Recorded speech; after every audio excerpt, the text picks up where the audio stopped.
हमारे देश भारतवर्ष में ईवीएम का विरोध करने का लगता है प्रचलन सा शुरू हो गया है। चुनाव आयोग द्वारा जब भी कोई तिथियां केंद्र या राज्यों में चुनाव करवाने के लिए घोषित की जाती हैं, तब किसी भी राजनीतिक पार्टियों या उनके प्रतिनिधियों को ईवीएम में कोई कमी नज़र नहीं आती है। राजनीतिक पार्टियों के प्रवक्ता भी स्पष्ट कुछ कहने की स्थिति में नहीं होते हैं, क्योंकि वोट या मत पड़ने की तिथि से पहले चुनाव आयोग प्रतिनिधियों की शंकाओं को दूर करने के लिए या मिटाने के लिए प्रायः सभी राजनीतिक पार्टियों के प्रवक्ताओं अध्यक्षों को आमंत्रित करता है कि कृपया अपने पार्टी के आईटी विशेषज्ञों के साथ आएं, अपनी शंकाएं दूर करें, फिर भी यदि कोई कमी रहती है तो उन्हें दूर करें या ऐसी त्रुटियों को दूर करवाने में चुनाव आयोग की मदद करें। तब किसी भी पार्टी का सदस्य चुनाव आयोग के आमंत्रण में नहीं जाता है।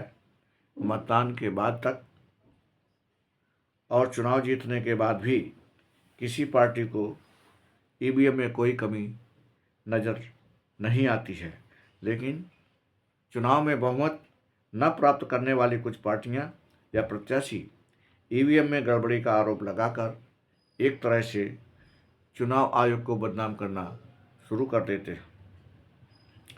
ईवीएम को हटाकर मतपत्र से मतदान करवाने के लिए केवल वही बाहुबली लोग जो अपने धनबल, बाहुबल, गुंडागर्दी और अन्य अनैतिक तरीकों से अर्थात साम दाम दंड भेद से चुनाव जीतना चाहते हैं, वही लोग मतपत्र से मतदान की मांग करते हैं, क्योंकि साधारणतया गलतियां मशीनों से नहीं मनुष्यों से होती हैं।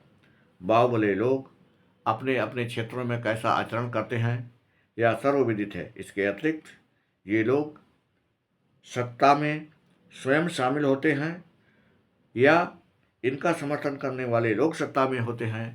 परिणाम स्वरूप ऐसे लोग कानूनी प्रक्रिया से बचे रहते हैं।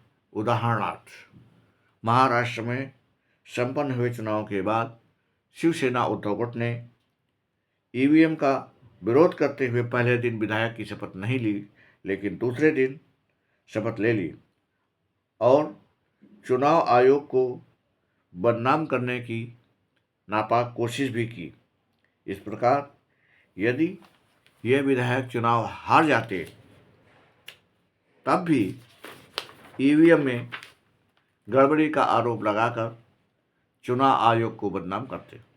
अतः स्पष्टवादी जन आधार पार्टी चुनाव आयोग से मांग करती है कि जो पार्टियां अपने आईटी विशेषज्ञों या जानकारी रखने वाले सदस्यों को चुनाव आयोग द्वारा ईवीएम के निरीक्षण के समय नहीं भेजती हैं और न ही कोई उपयुक्त सुझाव देती हैं, परंतु चुनाव संपन्न होने और परिणाम आने के बाद ईवीएम में गड़बड़ी का आरोप लगाते हैं, ऐसे आरोप लगाने वाले पार्टियों की मान्यता रद्द करें तथा आरोप लगाने वाले प्रतिनिधियों पर सभी तरह के चुनाव लड़ने पर आजीवन प्रतिबंध लगाएं।